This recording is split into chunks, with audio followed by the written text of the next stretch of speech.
Halo semuanya, kita ketemu lagi. Pada kesempatan kali ini nanti kita akan belajar bagaimana nanti kalian akan memformat sebuah mata uang di dalam Microsoft Excel. Oke, langsung kita ke pembahasannya. Oke, di sini saya sudah memiliki satu contoh soal yang akan nanti kita kerjakan bareng-bareng beserta dengan bagaimana nanti merubah dalam bentuk mata uang. Ya, oke. Yang pertama yang perlu di-clearkan adalah satu, bahwa angka kalau digabungkan atau dikalikan atau dioperasikan dengan teks itu tidak akan bisa, ya. Contohnya, nah, misalkan di sini ada 4 juta rupiah, ya. Nah, kalau ini misalkan ingin dibagi ke 5 orang anak, ya, misalkan begitu ya. Ada uang 4 juta rupiah ingin dibagikan kepada 5 anak.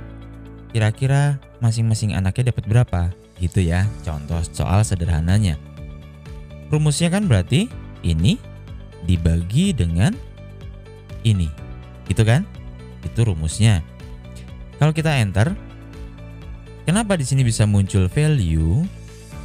Alasannya adalah karena di sini kamu menggunakan RP-nya ditulis secara manual. Ya, ini adalah teks, dianggap sama Excel ini sebagai teks.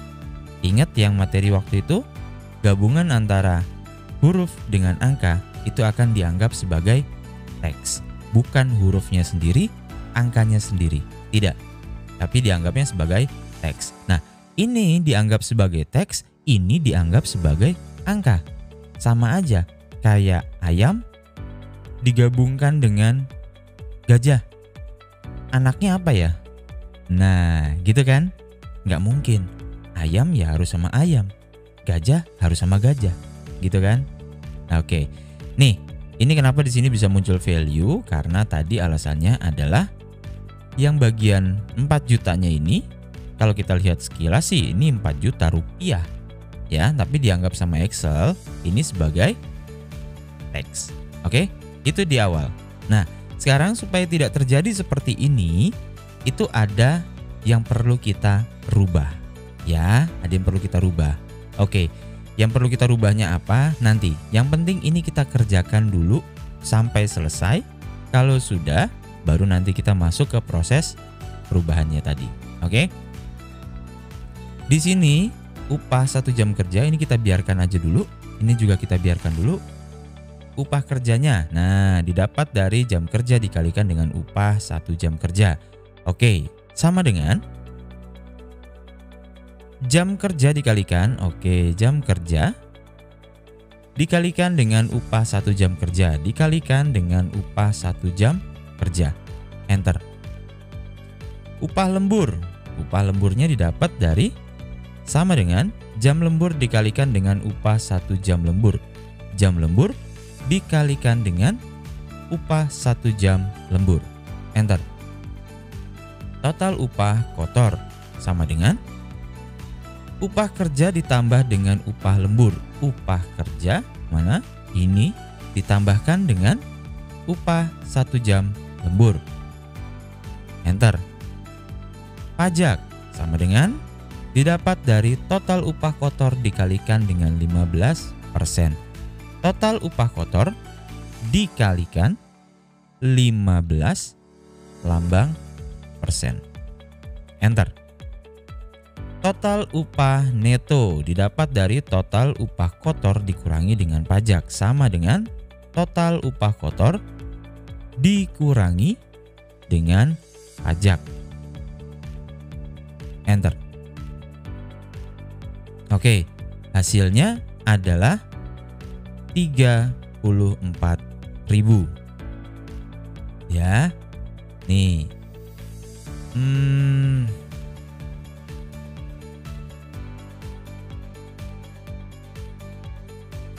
40.000. Oke, ini salah ya. Maaf, Total upah kotor didapat dari oke. Maaf ya, ini salah. Ini ditambah dengan ini. Iya, seperti itu. Soalnya tadi di sini hasilnya kecil banget. Ya, cuma 40.000, sedangkan di sini jam kerjanya 45. Ya, oke. Namanya manusia, wajar kalau ada sedikit kesalahan. Ya. Oke, setelah semuanya selesai, seperti yang pertemuan-pertemuan sebelumnya, saya selalu mengajak kalian untuk bekerja lebih cepat. Kita kerjakan dengan cepat. Cukup diisi bagian atasnya dulu, baru kita bisa kerjakan di bagian bawahnya dengan cara cepat. Nah, untuk yang ini, kenapa ini nggak sampai bawah nih? Nah, ya, ini cuma sampai di sini aja. Kenapa nggak sampai bawah? Oke, perhatikan baik-baik. Di sini adalah total upah seluruh karyawan. Harus diisinya di sini. Berarti bukan pakai rumus yang ini dong. Nah, sama dengan apa? Total upah, total. Oke, pertemuan sebelumnya kita sudah membahas ya. Oke, klik tahan geser lepas kurung tutup enter.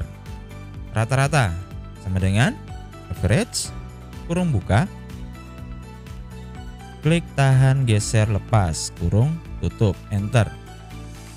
Upah tertinggi sama dengan max kurung buka. Klik tahan geser lepas kurung tutup enter. Upah terendah sama dengan min kurung buka. Klik tahan geser lepas kurung tutup enter. Total karyawan sama dengan count. Oke, di sini yang saya mau menjelaskan ada tambahannya ya dari yang materi kemarin.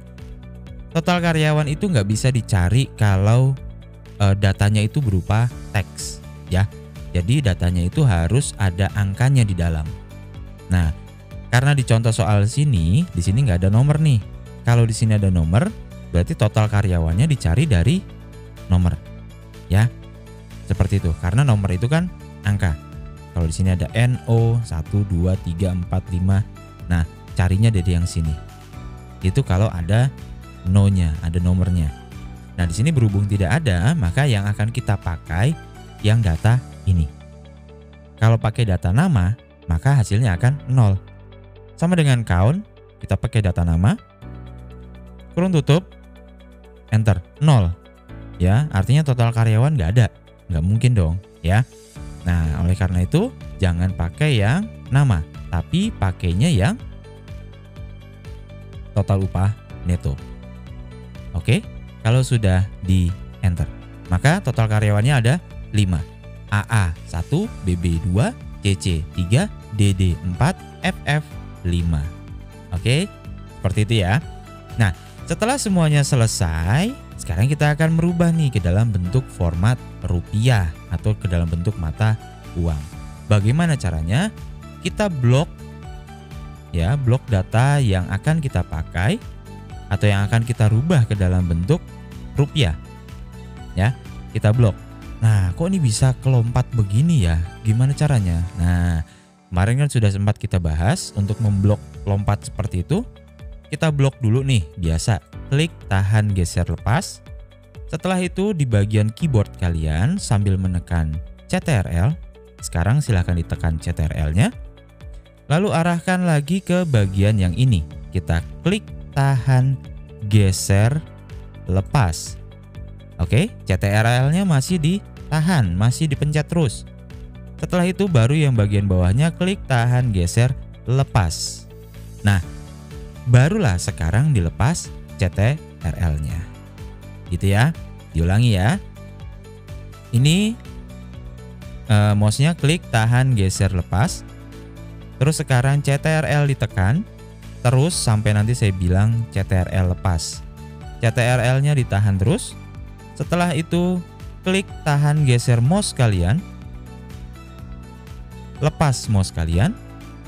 Klik tahan geser lepas mouse kalian. Baru lepas CTRL-nya. Nah, ya. Jadinya ini blok yang lompat. Gitu ya. Nah, setelah terblok datanya seperti ini, baru kita masuk proses format data. Kita klik kanan. Setelah itu kita pilih format cells. Kita klik. Setelah itu kita pilih yang bagian accounting. Oke. Di sini ada decimal place, artinya adalah biasanya kalau format penulisan rupiah, mata uang rupiah itu biasanya di belakangnya misalkan 4 juta Rp 4.000.000, koma. Nah, biasanya begitu kan, koma 00. Itu berarti decimal place-nya 2 kalau koma 00. Perhatikan, koma 00, decimal place 2. Kalau decimal place 1 berarti koma 0. Kalau nggak ada perintah apa-apa berarti decimal place-nya 0. Oke ya? Ya. Berikutnya di bagian bawah di sini ada simbol. Ya, ini adalah simbol-simbol mata uang dunia. Semuanya ada di sini. Kalau nanti diperintahkannya dalam bentuk dolar, dolar apa? Nah, silahkan kalian tinggal cari di sini. Ya, disuruhnya apa? Berhubung di sini saya mencontohkannya adalah dalam bentuk rupiah, Rp. Ya, Rp. Nah, di sini ada sampelnya. Kurang lebih nanti akan ditampilkan seperti ini. Ya. Kalau sudah, tinggal kita klik OK. Maka semuanya sudah dalam bentuk rupiah. Oke. Kalau kita klik datanya, yang ini deh ya. Nah, yang muncul di bagian atas hanyalah angka. Ya, berbeda dengan yang ini nih. Kalau ini kita klik, nah yang muncul di bagian datanya adalah Rp 4.000.000 dan seterusnya tuh, ya. Beda kan? Tuh. Di tampilannya Rp, tapi ketika kita lihat datanya hanya angka. Oke? Segitu dulu aja materi kita hari ini. Mudah-mudahan berguna buat kalian. Tetap semangat dan tetap sehat. Bye bye.